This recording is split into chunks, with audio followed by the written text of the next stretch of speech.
అందరికీ నమస్కారాలు. ఈరోజు ముఖ్యంగా ఇటీవల రాష్ట్రంలో మిచౌంగ్ తుఫాను రాష్ట్ర రైతాంగాన్ని అదే మరి రాష్ట్రాన్ని చాలా డ్యామేజ్ చేసింది. కానీ విని ఎరుగునటువంటి డ్యామేజ్ జరిగింది. దగ్గర 15 జిల్లాల్లో 22 లక్షల ఎకరాల పంట నష్టం జరిగింది. దీనికి కారణం పూర్తిగా ప్రభుత్వ వైఫల్యం.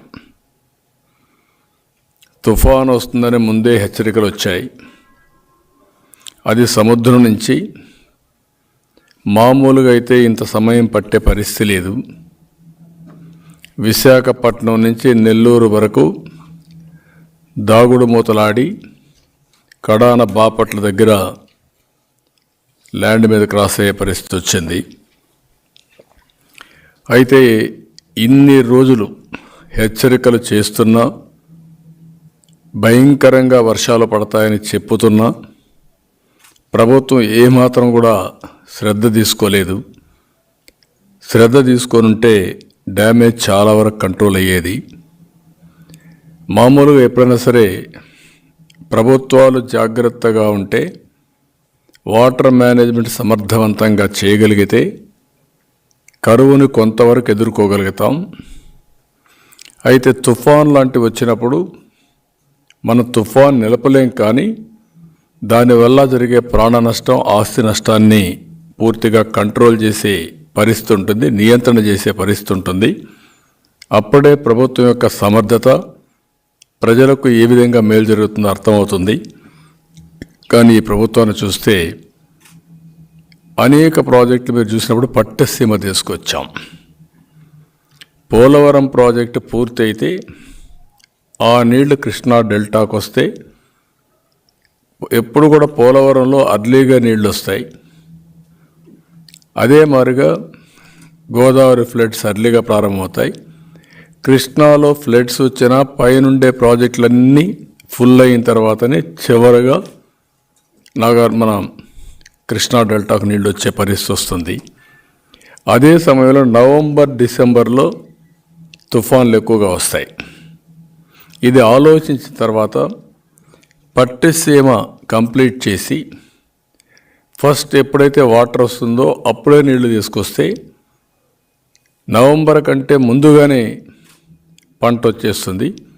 తుఫాన్ నుంచి బయటపడే పరిస్థితి వస్తుంది. అది 4 ఏళ్ళు చేశాం. రైతాంగం చాలా హ్యాపీగా ఉన్నారు. ఇంకొక పక్క కృష్ణా నదీ జలాల కంటే గోదావరి నదీ జలాలు ఎక్కువ ఫర్టైల్, రైతులకు ఖర్చులు కూడా తగ్గుతాయి. దానికి కారణం కూడా మీరు చూస్తే గోదావరి జలాలన్నీ అడవుల్లో వస్తాయి. ఆకులు, ఈ యొక్క మూలికలు ఇవన్నీ కూడా కొట్టుకుంటూ అవన్నీ వస్తాయి. దానివల్ల ఎప్పుడు కూడా వాటర్ కూడా మీరు చూస్తే కలర్గా ఉంటుంది, మడ్డిగా ఉంటుంది గోదావరి వాటర్. ఇది ఫ్రెష్గా కనపడుస్తుంది. అలాంటిది 4 సంవత్సరాలు ఆ బెనిఫిట్ వచ్చింది. కానీ ఆ ప్రాజెక్ట్ నేను చేశాననే ఉద్దేశంతో ఈ ముఖ్యమంత్రి ఈ 4 ఏళ్ళు 5వ సంవత్సరం కూడా ఆపరేట్ చేయలేదు. ఆపరేట్ చేసి కానీ కరెక్ట్గా ఉంటే మనకు పులిచింతలు ఉంది పైన. పులిచింతల్లో ఎప్పుడు 40-45 టీఎంసీ నీళ్లు పెట్టుకునే అవకాశం ఉంటుంది.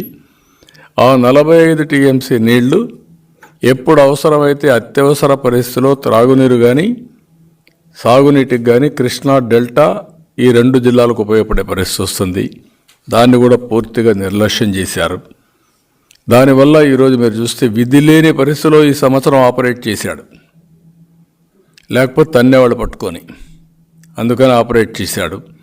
అప్పటికి లేట్ అయింది. జరగవలసిన నష్టం బాగా జరిగిపోయే పరిస్థితి వచ్చింది. రెండోది, ప్రభుత్వం వచ్చిన తర్వాత ఇరిగేషన్ పైన పూర్తిగా సీతకన్నేశారు. మొత్తం సర్వనాశనం చేశారు.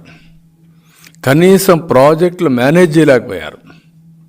దురదృష్టం ఏంటంటే ఏ ప్రాజెక్టు కూడా సక్రమంగా మేనేజ్ చేయకుండా ఎప్పుడు కూడా ప్రాజెక్టులు కట్టడం ఎంత ముఖ్యమో, ప్రభుత్వ ఆస్తులు నిర్మాణం చేయడం ఎంత ముఖ్యమో, ఆ ఆస్తుల్ని మెయింటైన్ చేయడం కూడా అంతే ముఖ్యం.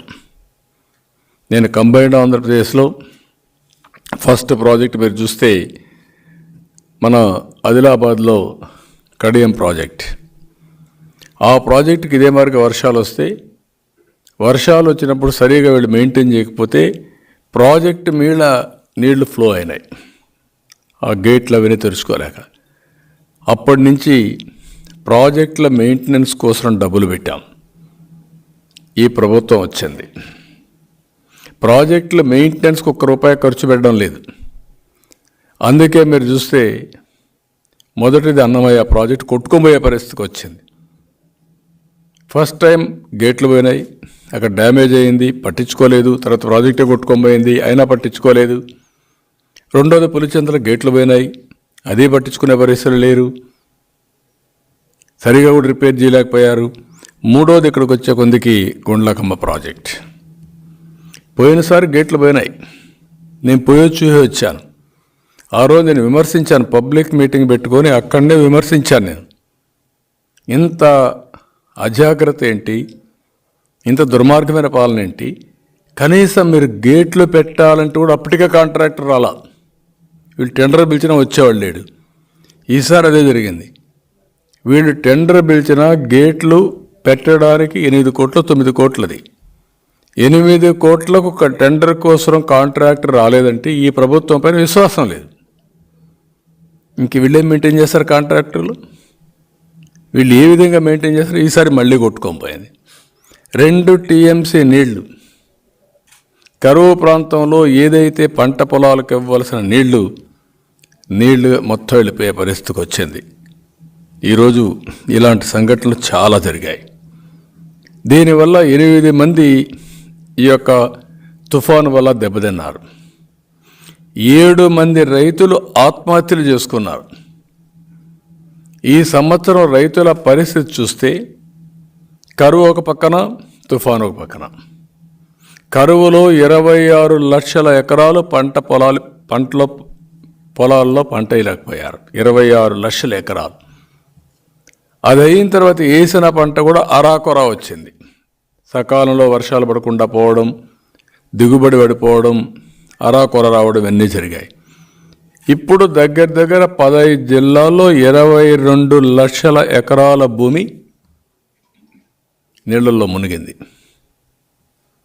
ఇక్కడ ఇంకొక పెద్ద దారుణమైన పని చేశారు, మామూలు పని కాదు. పంట పొలాలు ఎక్కడా మెయింటైన్ చేయలేదు, డ్రైన్స్ మురికి కాలువలు ఎక్కడా మెయింటైన్ చేయలేదు. ఎప్పుడైతే నీళ్లు వచ్చాయో నీళ్ళన్నీ పొలానికి పోయినాయి, మురికి కాలువ నుంచి, డ్రైన్ నుంచి. ఆ నీళ్లు తిరిగి వచ్చే మార్గమే లేకుండా 4 రోజులు 5 రోజులు సముద్రం మారిగా భూములని తయారై 2వ రోజు 3వ రోజుకి మొలకలు రావడం మొదలుపెట్టాయి. ఎప్పుడైతే ఆ డ్రైన్స్ కానీ సరిగా కానీ మెయింటైన్ చేసుంటే, నీళ్ళు వచ్చినా మళ్ళీ ఆ నీళ్ళు వెళ్ళిపోయి ఉంటే కొంత డ్యామేజ్తో పోయింది. ఇక్కడ మీరు చూస్తున్నారు ఆ ఫోటో, ఇదే సీన్, ఇది తక్కువ సీన్. ఆ మాత్రం పంట కలపడింది. ఇక్కడ ఎక్కడ కూడా మామూలుగా అయితే ఒక కార్పెట్ మారిగా తయారైంది. ఆ కార్పెట్ పైన కూడా మీరు చూస్తే ఎంత దూరం చూస్తే అంత దూరం నీళ్లు ఉన్నాయి, ఒక సముద్రం మారిగా. సముద్రానికి భూములకి వ్యత్యాసం తెలియని పరిస్థితి తీసుకొచ్చేసారు. ఎక్కడ నేను చూపించాను, గండ్లన్నీ చూపించాను. ఒక్క ముఖ్యమంత్రి కానీ మంత్రులు కానీ ఒక్క మాట మాట్లాడడం లేదు. నేను ఎన్నోసార్లు మీ అందరికీ చెప్పాను, వ్యవస్థలో నాశనం చేస్తే, నాశనమైన వ్యవస్థలు ప్రజల పట్ల శాపంగా మారుతుంది. అదే మారింది. ఈరోజు ఏదైతే డ్రైనేజ్ వ్యవస్థను పట్టించుకోకుండా, ఇరిగేషన్ వ్యవస్థను పట్టించుకోకుండా, సకాలానికి వీళ్ళకి రైతులకు సరైన సూచనలు ఇవ్వకుండా, ఇష్టానుసారంగా చేసి కడాన రైతుల్ని మొత్తం ముంచేశాడు. ఇది ప్రభుత్వ వైఫల్యం, ముఖ్యమంత్రి వైఫల్యం. ఒక చేతగాని అసమర్థ ముఖ్యమంత్రి, లేకపోతే అహంకారంతో ముఖ్యమంత్రి ప్రవర్తన. రాష్ట్రంలో రైతులంతా కూడా కొన్ని లక్షల కుటుంబాలు ఈరోజు అప్పుల పాలైపోయి సర్వనాశనం అయిపోయారు. ఒక్క రైతులే కాదు, కౌలు రైతులైతే ఇంకా దమనీయమైన పరిస్థితి వాళ్ళది. ఒక ఆశ, ఏదో కొంచెం కష్టపడదాం, పిల్లల్ని చదివించుకుంటామని 2 ఎకరాల భూమి ఉంటే 20-30 ఎకరాలు కౌలు తీసుకున్నారు. కొంతమంది 50 ఎకరాలు తీసుకున్నారు. ఎకరాకు 25,000, 40,000 వరకు కౌలుకి వెళ్ళారు. ఆ భూమి యొక్క దీన్ని బట్టి మొత్తం ఆ డబ్బులు పోయింది. పంట పెట్టుబడి ఒక్కొక్క ఎకరాకైతే ప్యాడీకి 25,000, 30,000 అయింది. ఇంకొక పక్క మిరప అయితే ₹1,00,000, 1,20,000, 1,30,000 అయింది. ఇంకొక పక్క పొగాకు అయితే 70,000-80,000 ఖర్చు పెట్టారు. ఇవన్నీ అన్ని పంటలు వాషౌట్ అయిపోయినాయి. ఏ రైతు చూసినా అధైర్యపడిపోయి పూర్తిగా సర్వనాశనం అయిపోయే పరిస్థితికి వచ్చారు. ఇంత జరిగితే నేను ఎన్నోసార్లు అడిగాను, ఎంత పంట నష్టం వస్తుందో చెప్పండి. బాధ్యత లేదా మీకు? ఎన్ని లక్షల ఎకరాల్లో ఈ తుఫాను వల్ల నష్టపోయాం? ఎన్యూమరేట్ చేయాలి కదా, ప్రాథమిక అంచనాలు వేయాలి కదా, ఆ అంచనాలు ప్రజలకు తెలియజేయాలి కదా, ఎంత నష్టం వచ్చిందో కేంద్రానికి చెప్పాలి కదా, మీరు ఏమి ఇస్తారో కూడా చెప్పాలి కదా. అప్పుడే కదా రైతు కాస్త కోస్త ఒక నమ్మకం. అంటే నమ్మకాన్ని పూర్తిగా కోల్పోయే పరిస్థితికి వచ్చారు ఈ ప్రభుత్వం. ఇంతవరకు కూడా వరి ధాన్యానికి ఎంత ఇస్తావు, పొగాకు పంటకి ఇస్తున్నావా లేదా, మిరపకి ఎంత ఇస్తున్నావు, లేకపోతే శనగలు కానీ ఇలాంటి అపరాలు చాలా ఉన్నాయి, వీటికి ఏమి ఇస్తున్నావు? నేను దగ్గర ఒక 31 ఐటమ్స్ ఇచ్చాను. ఏ ముఖ్యమంత్రి అయినా సరే ఫండమెంటల్గా చేయాల్సిన పని, ఒక విపత్తు వచ్చినప్పుడు ప్రజల్ని కాన్ఫిడెన్స్లోకి తీసుకోవాలి, ప్రజల్లో ఒక చైతన్యం కలిగించాలి, ఒక నమ్మకం, ఒక భరోసా కల్పించాలి. భరోసా అంటే ఏంటి? నేనున్నానని భరోసా ఇవ్వాలి. ముఖ్యమంత్రి అంటే ఒక బాధ్యత, అంతేగాని దోపిడీ కాదు. ఈరోజు ఏం జరిగింది ఇప్పుడుగానే అడుగుతున్నా, ఎన్ని లక్షల ఎకరాలు నష్టమైందో చెప్పమని అడుగుతున్నాను ఈ ప్రభుత్వాన్ని. 15 జిల్లాలు, శ్రీకాకుళం జిల్లా నుంచి మీరు చూస్తే కడాన్, నెల్లూరు, చిత్తూరు వరకు మొత్తం నష్టపోయారు. వాళ్ళు నష్టపోయిన తర్వాత ఏ జిల్లాలో ఎంత పంట నష్టపోయారో ఇంతవరకు చెప్పలేదు. కడాన్ ఇలాంటివి వచ్చినప్పుడు నేచురల్ కెలామిటీ, దీనికంటే పెద్ద కెలామిటీ ఉండదు నేచురల్ కెలామిటీ అన్నప్పుడు. ఇది ఒక నేషనల్ కెలామిటీ వచ్చినప్పుడు, ఇంత పెద్ద కెలామిటీ వచ్చినప్పుడు, విపత్తు వచ్చినప్పుడు కనీసం ప్రభుత్వం ఒక బాధ్యతగా తీసుకొని కేంద్రాన్ని కూడా అప్రమత్తం చేయాలి. ఎంత నష్టం వస్తుందో చెప్పలా. నేను అందుకే లెటర్ కూడా రాశాను, దీన్ని జాతీయ విపత్తుగా డిక్లేర్ చేయండి, మీరు కూడా సహకరించండి, ఎక్కడ లేని నష్టం జరిగింది అని చాలా స్పష్టంగా నేను అడిగాను. ఇప్పటికి మీరు చూస్తే నిన్న నాకు ఆశ్చర్యం వేస్తుంది, ఎంత బాధితారాహిత్యం అంటే, చేతగాంతనం అంటే. వీళ్ళు ఇచ్చింది 3,711 కోట్ల రూపాయల నష్టమని ఇస్తారు. బ్రేకప్ లేవు, పాడు లేవు. దాంట్లో 2,640 కోట్లు R&B రోడ్లకే, ఒక 703 కోట్లు పంట నష్టానికి ఇస్తారు. 703 కోట్ల రూపాయలు పంట నష్టమని నువ్వు చెప్పితే నీకు ఎంత వస్తుంది? 100 కోట్లు, 50 కోట్లు ఇస్తారు. అది కూడా ఇవ్వకపోవచ్చు, ఎందుకంటే మనకు స్టేట్ కెలామిటీ ఫండ్ ఉంది, రాష్ట్ర విపత్తు ఫండ్ ఉంది, దాంట్లో డబ్బులు ఉంటుంది. ఇది బిగినింగ్. ఆ డబ్బుల్లో మనం ఖర్చు పెట్టాలి. ఖర్చు పెట్టి కానప్పుడు ఇది కూడా సప్లిమెంట్ చేస్తారు. ఇది నేషనల్ కెలామిటీ ఫండ్ పెట్టుకుంటారు. ఆ నేషనల్ లెవెల్లో ఉండేది మళ్ళీ ప్రధానమంత్రి చైర్మన్, హోమ్ మినిస్టర్ డిపార్ట్మెంటు వాళ్ళు చేసి ఇస్తారు. మీరు అడగడమే, అసలు అడగకుండా 26 లక్షల ఎకరాలు పంటే వేయలేదని మీరు పెట్టారు కరువు. ఆ కరువుకు ₹1 అడిగారా ఇప్పటికి మీరు? కేంద్రానికి ఒక రిపోర్ట్ పంపించారా మీరు? అంటే 4.5 సంవత్సరాలు అయిన తర్వాత ఈ ముఖ్యమంత్రి కరువు వస్తే ఏం చేయాలి అని తెలియదు. తుఫాను వస్తే ఏం చేయాలో తెలియదు. మీరు చూడండి,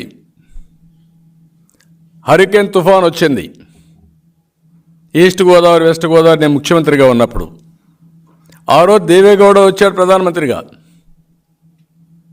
వచ్చి సర్వే చేసిన తర్వాత వెళ్ళి మళ్ళీ నేషనల్ కెలామిటీ ఫండ్ నుంచి మనకు డబ్బులు ఇచ్చారు. హుద్హుద్ తుఫాన్ వచ్చింది, నరేంద్ర మోడీ గారు వచ్చారు. ఎన్నో రోజు వచ్చారు, రెండో రోజు మూడో రోజు వచ్చారు, సెకండ్ డే. అంటే దానికంటే ఇంకా భయంకరమైన తుఫాన్ ఇది. ఇంత నష్టం జరిగింది నా జీవితంలో, నేను నా రాజకీయ చరిత్రలో ఎప్పుడు కూడా నేను చూడలేదు ఇంత పెద్ద నష్టం. అంత పెద్ద ఏ రాష్ట్రంలో కూడా ఇంత నష్టం జరిగి ఉండదు. దానికి ప్రధానమైన కారణం రైట్ సీజన్లో పట్టింది. అన్ని పొలాల్లో పంటలు ఉన్నాయి, అదే కాకుండా విపరీతమైన రెయిన్స్ పడిపోయినాయి, ఊహించినటువంటి వర్షపాతం పడింది. దానికి తగినట్టు వ్యవస్థలన్నీ నాశనం చేశారు కాబట్టి ఎక్కడికక్కడ నీళ్ళన్నీ పొలాల్లోకి వెళ్ళిపోయినాయి. మొత్తం సర్వనాశనం అయిపోయే పరిస్థితికి వచ్చింది. కనీసం కొనే నాదులు లేకుండా అవస్థపడుతున్నారు. వీళ్ళు ఏమీ చేయలేని పరిస్థితి వస్తున్నారు. అంటే ఇంకొక పక్కన ఎంత ఇస్తారు ఏ పంటకు, బీమా లేకుండా చేశాడు. ఇది ఇంకొక పెద్ద ప్రమాదమైన పరిస్థితి. ఒక వ్యక్తి యొక్క అహంకారం, ఒక వ్యక్తి యొక్క చేతగాంతనం. ఎన్నో సంవత్సరాలుగా మన వ్యవస్థలన్నీ కూడా స్ట్రీమ్లైన్ చేశాం. రైతుకు పంట నష్టమైనప్పుడు పంట బీమాని చాలా ముఖ్యం. ఆ పంట బీమా రైతే పెట్టుకోమంటే పెట్టుకోలేడు కాబట్టి over a period of time establish చేసింది. కేంద్రం, రాష్ట్రం, ఫార్మర్ ముగ్గురు కలిసి ఇన్సూరెన్స్ ప్రీమియం కడతాం. అవన్నీ కూడా ఎప్పటికప్పుడు రికార్డ్స్ అన్ని అప్డేట్ చేసి క్రాప్ కటింగ్ ఎక్స్పెరిమెంట్స్ కూడా చేస్తారు. ఎప్పుడైతే ఇలాంటి విపత్తు వచ్చినప్పుడు ఏ స్టేజ్లో పంట నష్టమైంది, ఎంత పెట్టుబడి పెట్టారో అవన్నీ క్యాలిక్యులేట్ చేసి తద్వారా ఆ రైతుకి కాంపన్సేషన్ ఇస్తారు, నష్టపరిహారం ఇస్తారు. ఇప్పుడు నువ్వు కట్టలేదు 4 ఏళ్ల నుంచి, జస్టిఫికేషన్ లేదు అంటే ఎవడు నష్టపోయాడు? రైతు నష్టపోయాడు. ఏం చెప్పారు ఈయన? నేను పెడతా, నేను సెపరేట్ ఇన్సూరెన్స్ కంపెనీని పెడతా అన్నాడు. కొండ 4 మందేస్తే ఉండే 4 పోయినట్టు ఉండే వ్యవస్థను సర్వనాశనం చేసి రైతుల్ని గోదావరిలో ముంచేసే పరిస్థితికి వచ్చాడు. అదొక పెద్ద శాపంగా మారింది. ఇవన్నీ కలిపి కనీసం ఈరోజు ఇంత పెరిగిన తర్వాత కాస్ట్ పెరిగింది, అగ్రికల్చర్లో అన్నిట్లో పెరిగిపోయింది. నేను చాలా స్పష్టంగా 2018 కానీ 14 కానీ హుద్హుద్ కానీ తిత్లీకి కానీ నేను చాలా క్లియర్గా ఒక ప్యాకేజ్ ఇచ్చాం.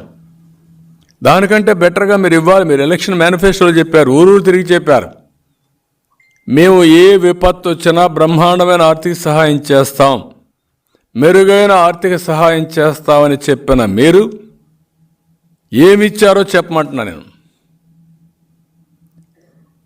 దానికి క్లారిటీ ఉండాలి కదా. వారం రోజు 15 రోజుల నుంచి అడుగుతా ఉంటే నేను అడిగింది నా కోసం అడగలేదు, రైతాంగం కోసం అడిగాను. అపోజిషన్ పార్టీలు అందులో ప్రధాన ప్రతిపక్షం అడిగితే సమాధానం కూడా చెప్పరు. నాకు చెప్పొద్దండి, రైతులకు సమాధానం చెప్పండి, మేము అడిగితే చెప్పొద్దండి, నువ్వైనా చెప్పు. అది కూడా చెప్పకుండా ముంచేసే పరిస్థితికి వచ్చారు. ఈరోజు ఈ 2 ఇష్యూస్ వల్ల, వీళ్ళు చేసిన నిర్వాహకం వల్ల రాష్ట్ర రైతాంగం తిరిగి కోలుకోలేని స్థితిలోకి వెళ్ళిపోయారు. దేశంలో ఎక్కువ ఆత్మహత్యలు జరిగే రాష్ట్రంలో మన రైతు 3వ స్థానం, కౌలు రైతు 2వ స్థానం. దేశంలో ఎక్కువ అప్పులుండే రైతాంగం నెంబర్ 1 ఆంధ్రప్రదేశ్ రాష్ట్రం. ఈ దెబ్బతో నెంబర్ 1 కాదు, ఎక్కడికో వెళ్ళిపోతాం. ఇంకా తిరిగి కోలుకోలేని పరిస్థితి, తిరిగి రీపే చేయలేని పరిస్థితి. అందులో చాలామంది కౌలు రైతులంతా చాలా పేదవాళ్ళు ఉన్నారు. వాళ్ళు ఇంకా 10 ఏళ్ళు ఇదే వరకు కష్టపడినా తిరిగి అప్పుగట్టలేని పరిస్థితి వస్తున్నారు. ఇది చాలా దారుణం. ఇప్పటికైనా సరే మేము చాలా స్పష్టంగా నేను పోయి వచ్చిన తర్వాత మా లీడర్స్ అందరినీ క్షేత్రస్థాయికి పరిశీలన పంపించాం, టీములు పంపించాం. ఈ టీం కూడా కేంద్రం నుంచి వచ్చిన టీములకి రిప్రజెంటేషన్స్ ఇస్తున్నాం. మళ్ళీ మేము కాంప్రహెన్సివ్గా ఒక రిపోర్ట్ తయారు చేస్తాం. ఈ ప్రభుత్వం బాధితులకు న్యాయం చేసే వరకు గట్టిగా పోరాడతాం, న్యాయం చేపిస్తాం. నేను కనీసం ఒక హెక్టార్కి 30,000 రూపాయలు వరికి మనం అడిగాను. నేనున్నప్పుడే 10,000 రూపాయలు హెక్టార్కు ఉంటే దాన్ని 20,000 రూపాయలు చేశాను, డబల్ చేశాం. ఇప్పుడు నేను అడిగింది ఏంటి? 30,000 చేయమన్నాం, అంటే 50% చేయమన్నాం. అది కూడా చేయడానికి మీకేంటి? పెట్రోల్ పెరిగింది, డీజిల్ పెరిగింది, ఇన్పుట్స్ కాస్ట్ పెరిగింది, అన్నీ పెరిగిపోయినాయి. అది చేసే పరిస్థితులు లేరు. ఆ రోజే ఎవరన్నా చనిపోతే 5 లక్షలు ఇచ్చాం, ఈరోజు 10 లక్షలు ఇమ్మంటున్నాం. ఆ రోజే గాయపడిన వారికి సీరియస్గా 1,00,000 రూపాయలు ఇచ్చాం, ఈరోజు 2 లక్షలు ఇమ్మంటున్నాం. ఇల్లు కూలిపోతే 1,00,000 రూపాయలు ఇచ్చి ఉచితంగా ఇల్లు కట్టించాం. ఐఏవై ఉంది, మీరేమి ఇవ్వక్కర్లా.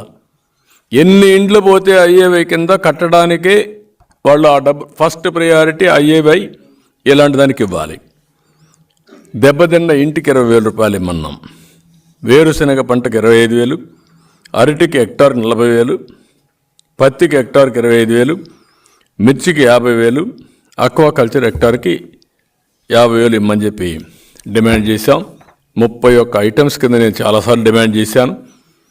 కనీసం మా డిమాండ్కు సమాధానం చెప్పకపోయినా మీరేమి ఇస్తారు, మీకు స్పష్టత ఉందా అని అడుగుతున్నా. మీకు ఓటేసిన దానికి రాష్ట్రంలో ఈ తుఫాను వల్ల ఎన్ని లక్షల ఎకరాలు ఏ పంట నష్టమైందో చెప్పవలసిన బాధ్యత ఉందా లేదా అని అడుగుతున్నా. అది కూడా బాధ్యత తీసుకోకపోతే ఈ ప్రభుత్వాన్ని బంగాళాఖాతంలో కలపాల్సిన అవసరం ఉంది. అది గుర్తుపెట్టుకోవాలి. ఇంత దుర్మార్గంగా ఇది చేసే పరిస్థితి వచ్చారు. అందుకే ఈరోజు మళ్ళా ఒకసారి ఒక వైట్ పేపర్ని పబ్లిసైజ్ చేయమని ప్రభుత్వాన్ని అడుగుతున్నా. డ్రౌట్ వల్ల ఎంత నష్టమైంది, ఈ తుఫాన్ వల్ల ఎంత నష్టమైంది, మీరు ఎంత సబ్సిడీ, ఇన్పుట్ సబ్సిడీ కానీ క్రాప్ ఇన్సూరెన్స్ అమౌంట్ కానీ వాళ్ళని ఆదుకోవడానికి ఖర్చు పెట్టిన డబ్బుల వివరాలు చెప్పాల్సిందిగా మరొకసారి డిమాండ్ చేస్తున్నా. మేము కూడా కేంద్ర కమిటీకి ఎక్కడికి ఇస్తాం, మళ్ళీ మేము చేయాల్సిన బాధ్యత అంతా చేస్తాం. కడాన నిన్న పార్లమెంట్లో కూడా దీన్ని జాతీయ విపత్తుగా పరిగణించి సహాయం చేయమని మా పార్టీ అడిగాం. వీళ్ళు 22 మంది ఎంపీలు ఢిల్లీలో ఏ పైరువులు చేసుకుంటారో వాళ్ళకే తెలియదు.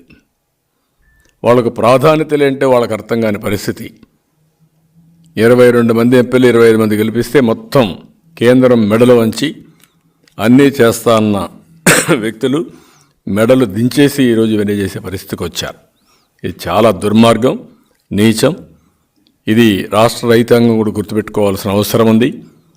ఇలాంటి దుర్మార్గమైన ప్రభుత్వం మీరు కష్టాల్లో ఉన్నప్పుడు మిమ్మల్ని కనీసం పరామర్శించే తీరిక కూడా లేదు వీళ్ళకు. ముఖ్యమంత్రి విన్యాసాలు మీరు చూశారు. కార్పెట్ వేసుకొని పరామర్శించే పరిస్థితి. అంటే ఆయన పుట్టంగానే కార్పెట్లో పుట్టాడు, ఇంకా ఆయన ఎక్కడ కిందను కూడా దిగలేడు అనమాట. అలాంటి ముఖ్యమంత్రి మనకు దొరకడం దౌర్భాగ్యం. వ్యవసాయం అంటే తెలియదు, అందుకే అన్నాడు, దాంట్లో ఆశ్చర్యం లేదు. ఆలుగడ్డకు ఉల్లిగడ్డకు డిఫరెన్స్ తెలియదు. అలాంటి అన్నీ కూడా మాట్లాడే పరిస్థితి, అపహాస్యం అయిపోయే పరిస్థితి వచ్చింది. అంటే అది తెలుసా తెలియడం అంటే వ్యవసాయాన్ని ఇంత చిన్న చూపు చూడడం చాలా దౌర్భాగ్యం. చాలా దీన్ని తీవ్రంగా ఖండిస్తున్నా, గర్హిస్తున్నా. ఏది ఏమైనా ఇలాంటి క్లిష్ట పరిస్థితిలో రాష్ట్ర రైతాంగం చాలా బాధేస్తుంది. ఇలాంటి బాధ్యత లేని ప్రభుత్వం వల్ల రైతాంగం చాలా నష్టపోతున్నారు. మళ్ళీ నేను అది కూడా హామీ ఇచ్చాను, రాబోయేది రైతు ప్రభుత్వం, ఏం చేయాలో చేస్తామని చెప్పి చాలా క్లియర్గా చెప్పడం జరిగింది. ఈ సందర్భంగా మీరు ఆలోచిస్తే ఇలాంటి పనులు ఈ 4.5 సంవత్సరాల నుంచి చేస్తూనే ఉన్నాడు. అన్ని వ్యవస్థలను నాశనం చేసేసాడు, ఏ వ్యవస్థ మిగల్లా. ఈరోజు రోడ్లు ఎంత భయంగా రోడ్లు పొలాలు కలిసిపోయినాయి చాలా దిక్కల్లో. ఆ పరిస్థితికి వచ్చే పరిస్థితి వచ్చింది. ఇంకొక పక్కన అన్ని ఒక వ్యవస్థ కాకుండా రోడ్ల వ్యవస్థ కానీ, డ్రైనేజ్ కానీ, అగ్రికల్చర్ కానీ, అనిమల్ హస్బెండరీ కానీ, ఎడ్యుకేషన్ కానీ, ఇండస్ట్రీస్ కానీ అన్నీ కూడా, డ్రింకింగ్ వాటర్ కానీ, కడాన హాస్టల్స్లో భోజనం పెట్టేది కూడా వ్యవస్థ నాశనం అయిపోయి నిర్వీర్యం అయిపోయే పరిస్థితికి వచ్చేసింది. ఇలాంటి చాలా జరిగాయి. ఇంకొక పక్కన ఈరోజు మనం చూస్తూ ఉంటే అంగన్వాడీ వాళ్ళు శాలరీస్ అడిగితే నువ్వు చెప్పిన హామీని నిలబెట్టుకోమని డిమాండ్ చేస్తే వాళ్ళ మీద నోటీసులు ఇచ్చి ఉద్యోగాలను తీసేస్తూ ఉంటారు. ఎంతమంది తీసేస్తారు మీరు ఉద్యోగాల నుంచి? మీరు ఏమీ తీసేయలేరు. ఇంకా రెట్టింపుగా ఇంత మునుపు నేనే 10,500 రూపాయలు ఇచ్చాను. ఎక్కడో 4,000-5,000 రూపాయలు అంటే 4,000 నుంచి 10,000 రూపాయలు చేశాం. మళ్ళీ అంగన్వాడీ టీచర్స్కి న్యాయం చేసే బాధ్యత తెలుగుదేశం పార్టీ తీసుకుంటాం. వాళ్ళు చేసే న్యాయమైన పోరాటానికి పూర్తిగా సహకరిస్తాం, సపోర్ట్ చేస్తాం. ఎప్పుడు కూడా పోరాటాలు చేసేవాళ్ళు ఎందుకు పోరాటం చేస్తున్నారో ఆలోచించాల్సింది ప్రభుత్వం. కానీ వాళ్ళు ఆందోళన చేస్తున్నారు కాబట్టి మేము అణిచివేస్తామంటే మాత్రం అది మంచిది కాదు. నువ్వెంత అణిచివేస్తే వేయాలనుకుంటే అంత ఉధృతం అవుతుంది తప్ప, ఒకవేళ ఈరోజు రేపు నువ్వు కేసులు పెట్టి భయపెట్టచ్చు. కానీ రేపు వాళ్ళకంటూ ఒక రోజు వస్తుంది. ఆ రోజు మీకు ఏం చేయాలో చేసి చూపిస్తారు. అందుకే నేను చెప్తున్నా, ఒక్క ఛాన్స్ పాపం. మార్పు మొదలైంది, ప్రజలకు అర్థమైపోయింది. ఈ ఒక్క ఛాన్స్ అడిగాడు, ఇచ్చాం.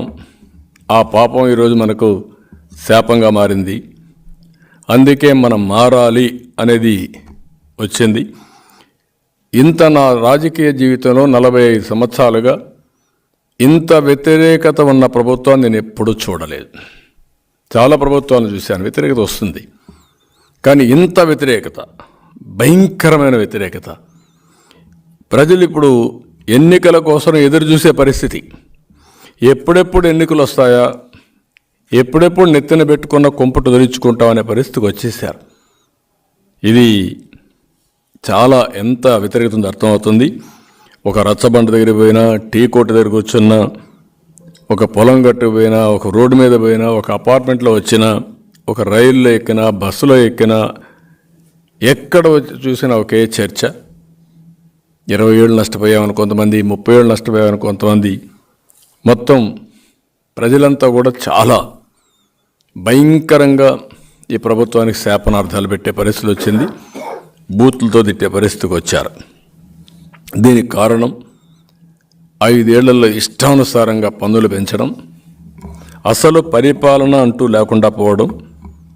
ఏ ప్రభుత్వమైనా జనరల్గా మనం చూస్తే జీవన ప్రమాణాలు కొలమానం.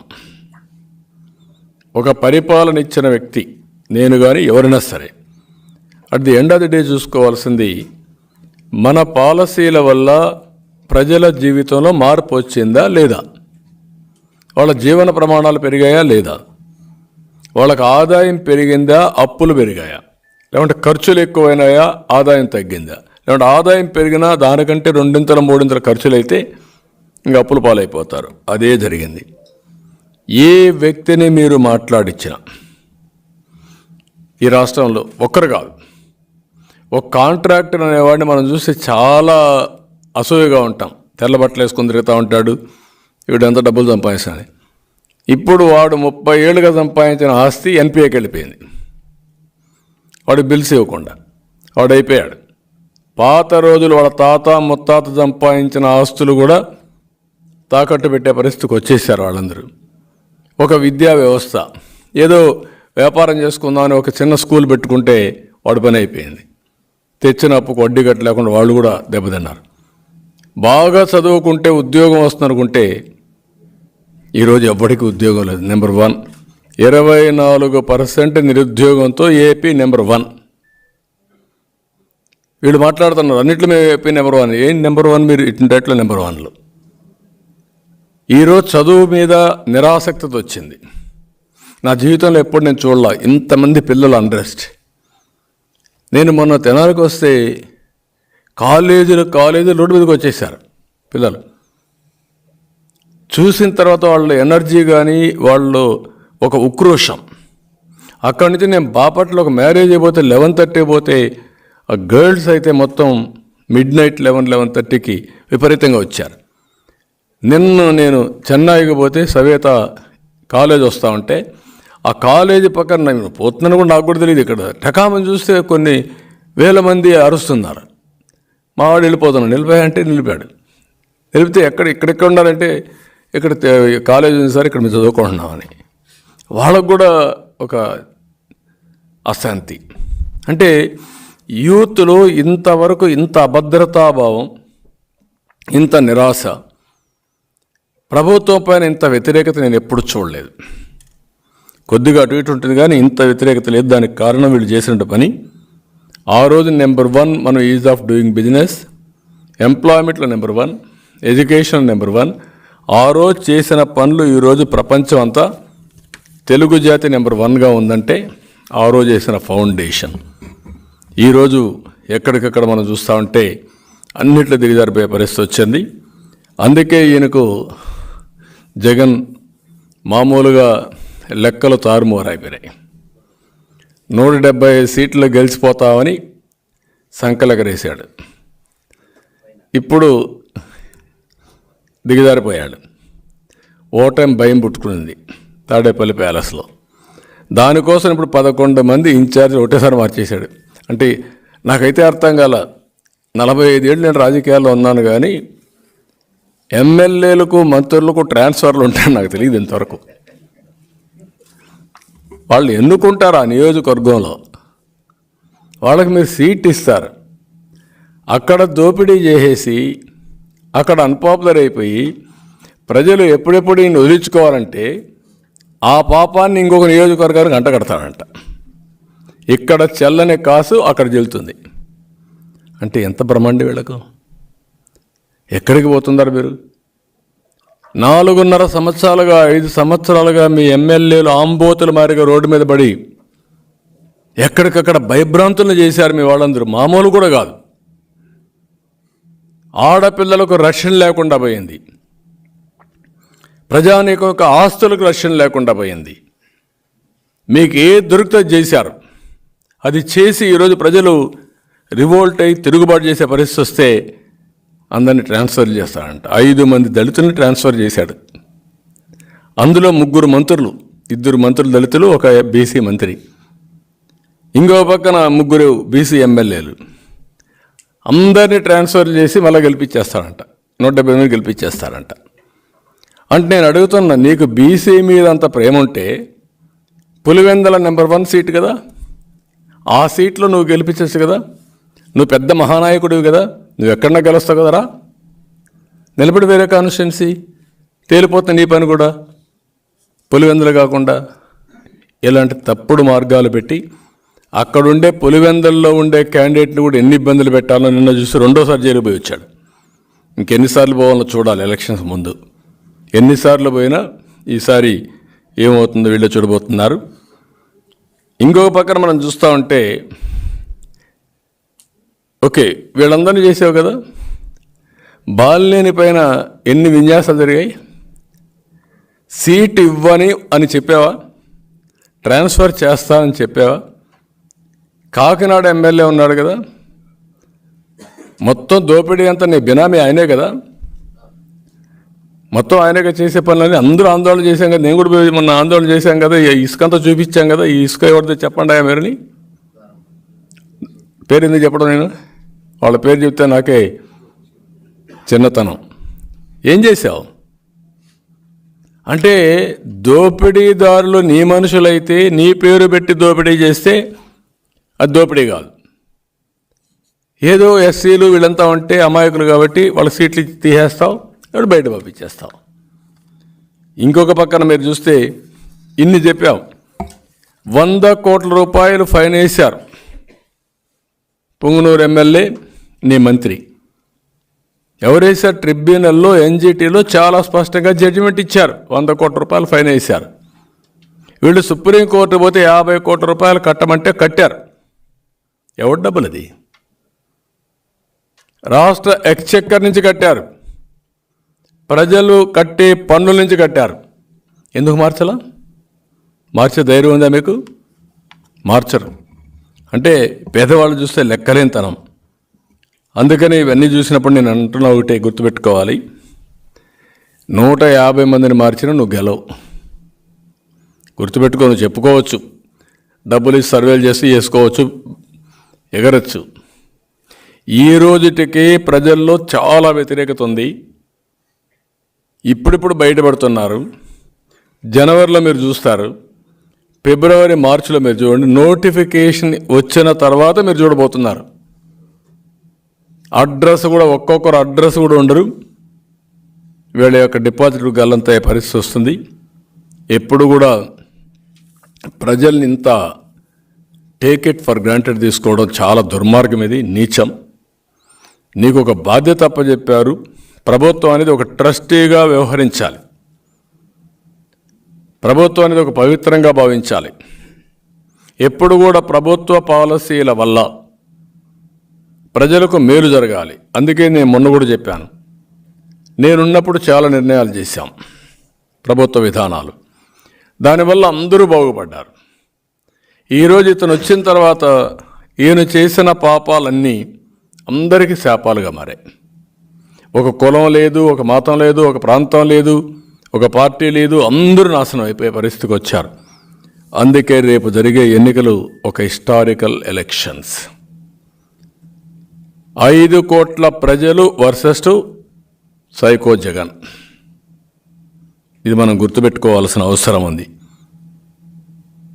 ఈరోజు ఇది నా ఎలక్షన్ కాదు, లేకుంటే ఒక తెలుగుదేశం పార్టీ ఎలక్షన్ కాదు, లేకుంటే తెలుగుదేశం పార్టీ జనసేన పొత్తు పెట్టుకున్నాం కాబట్టి మా ఇద్దరు ఎలక్షనే కాదు. ప్రతి ఒక్కరి భవిష్యత్తు, రాష్ట్ర భవిష్యత్తు, భావితరాల భవిష్యత్తు కూడా ఈ ఎన్నికలపైన ఆధారపడింది.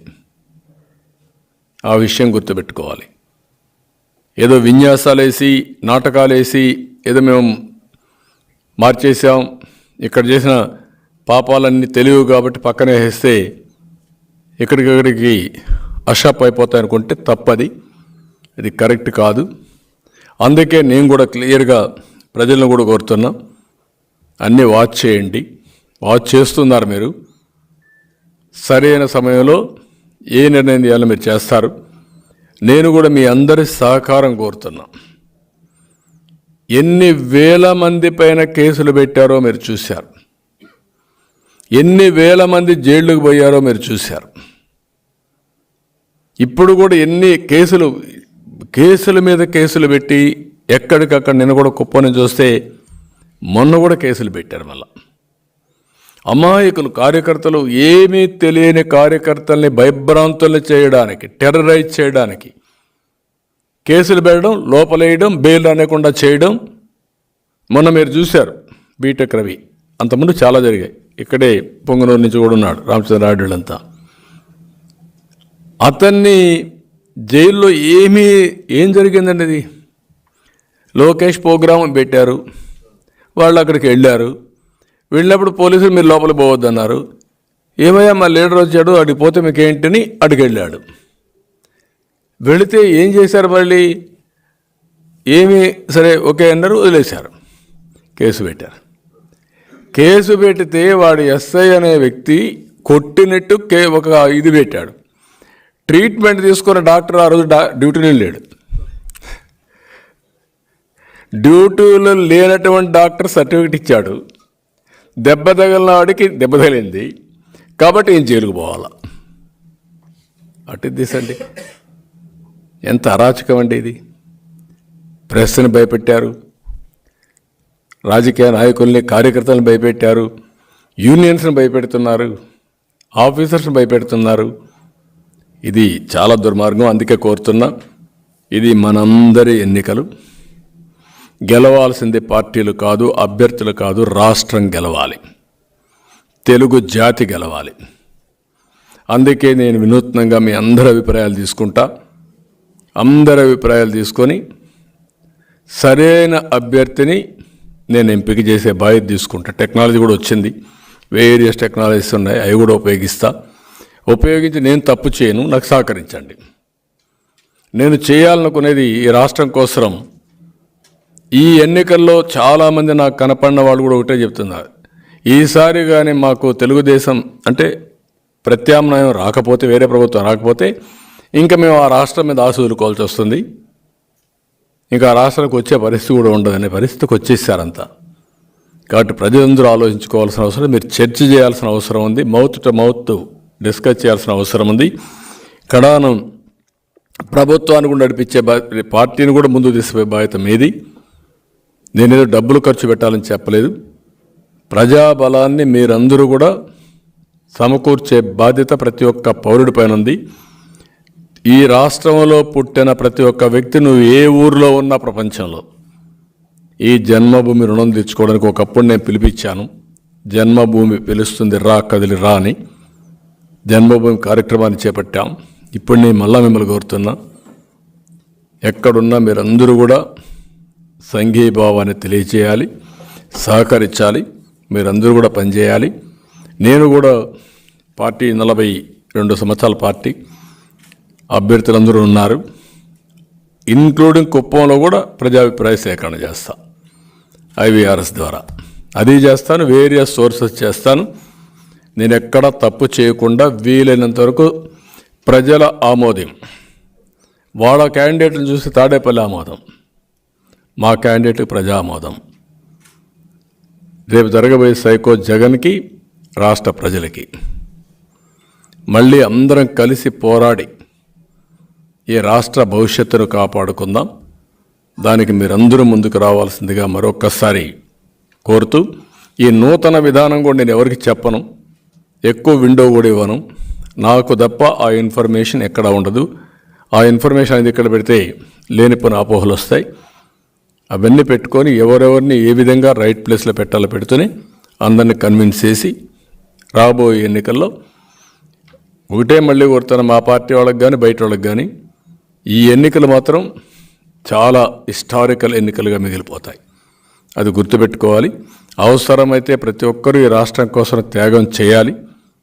రాజకీయ నాయకులే కాకుండా, రాజకీయ కార్యకర్తలే కాకుండా ప్రజలు కూడా త్యాగం చేసే పరిస్థితికి రావాలి. అప్రమత్తంగా ఉండాలి, ఉండి రాష్ట్రాన్ని కాపాడుకోవాలి.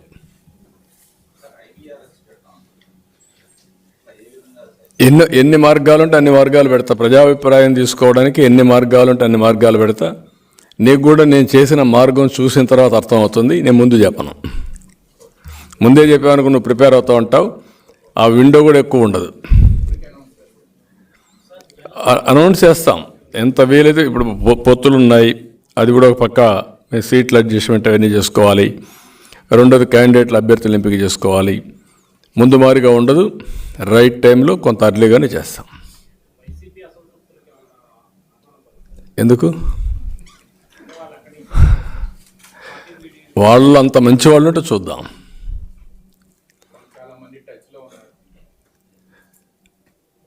మునిగిపోయే పడవని దూకేయాలనుకుంటారు కదా, అది తప్పే ఉంది. చిల్లు పడింది, నీళ్ళన్నీ వస్తున్నాయి, ఇంక it is matter of time, అది మునిగిపోతుంది. అందరికీ తెలుసు ఆ పడవ మునిగిపోతుందని. ఈసారి మునిగిపోతే శాశ్వతంగా మునిగిపోతుంది. ఆ పార్టీకి ఒక చరిత్ర లేదు, ఒక పద్ధతి లేని పార్టీ, పునాదులు లేని పార్టీ, పునాదులు లేకుండా కూలిపోతుంది. ఆ విషయం మీరు గుర్తుపెట్టుకోవాలి.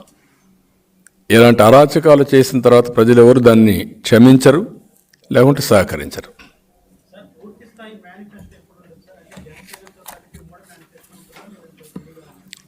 అన్నీ కూర్చొని వర్కౌట్ చేస్తున్నాం. ఎందుకంటే ఇప్పుడు ఇచ్చింది సూపర్ 6 ఇచ్చాం. Super 6 registrations are going on very well throughout the state. ఇప్పటికీ ఒక 36-37 లక్షల ఇండ్లు మా వాళ్ళు తిరగగలిగారు. అటు ఒక రోజున 1,20,000, 1,30,000 కూడా ఇంటికి వెళ్తున్నారు. మేము ఏదైతే బాబు గ్యారంటీ బాబు షూరిటీ భవిష్యత్ గ్యారంటీ ఇస్తున్నామో దాని మీద చాలా ఆసక్తి ఉంది ప్రజల్లో. ఎక్కడికక్కడ వాళ్ళే తీసుకుంటున్నారు. ఈవెన్ వైఎస్ఆర్ కాంగ్రెస్ వాళ్ళు కూడా వచ్చి తీసుకునే పరిస్థితికి వచ్చారు. కోర్ ఓటర్స్ కూడా తీసుకునే పరిస్థితికి వచ్చారు. ఎందుకంటే వాళ్ళు ఇచ్చే దాంట్లో మీరు చూస్తే అవి కూడా మనం గుర్తుపెట్టుకోవాల్సింది, పచ్చి మోసాలు చేసి 99% మేము ఇచ్చేసామని కథలని మాట్లాడుతున్నారు. ఏమీ చేయలేదు. చాలా అనామలీస్ ఉన్నాయి. అన్ని చెప్పినంత తప్పులే. ఒకే టెస్ట్ అతనికి మనం గుర్తుపెట్టుకోవాలి. మద్యపాన నిషేధం పూర్తిగా పెట్టిన తర్వాతనే మళ్ళీ వచ్చి ఓటు అడుగుతాను, లేకుంటే మీ ఓటు అడగను అన్నాడు.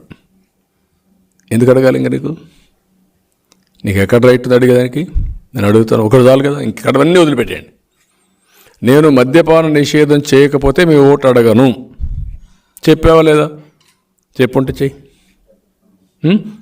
చెప్పాడు కదా. నేను చెప్పడం కదా, నీ వాయిస్తో ఉందా లేదా? You answer this. నీకు విశ్వసనీయత ఎక్కడుంది? కాబట్టి ఇవన్నీ కూడా చాలా ఉన్నాయి. అన్నీ it is a failure government. ఇతను ఫెయిల్యూర్ ముఖ్యమంత్రి. It is totally failed. నేను ఇలాంటి 7 కోట్లు లాయర్స్కి ఇస్తే 70 లక్షలు, లేకుంటే దాంట్లో 50% అడ్వర్టైజ్మెంట్కి ఇచ్చాడండి.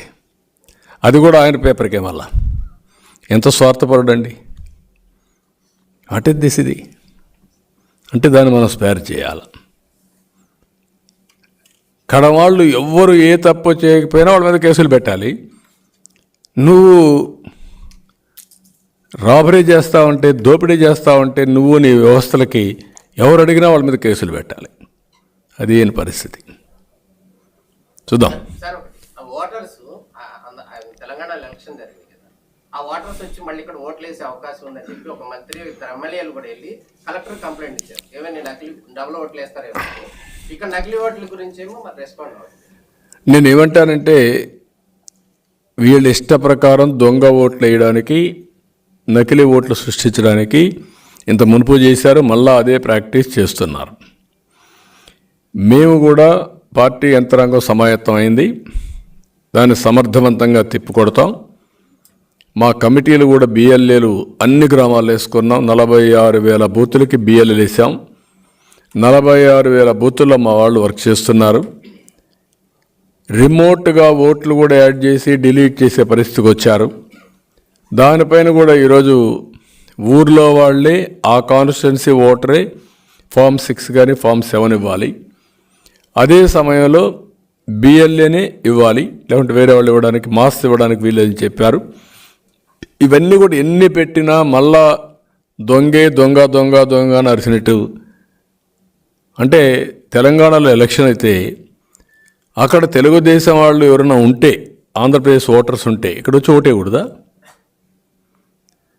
అక్కడ వేసి ఉంటే ఇక్కడ వేయకూడదు, అది వేరే. అక్కడ ఉంటేనే వేయకూడదు కాబట్టి వీళ్ళందరినీ తీసేయాలి. ఇది ఎక్కడ చదువుదాం అండి? వాడి ఓటు ఎక్కడున్నా నువ్వు కానీ సరిగా చేస్తే వేరే రాష్ట్రాలకు ఎందుకు పోవాలండి?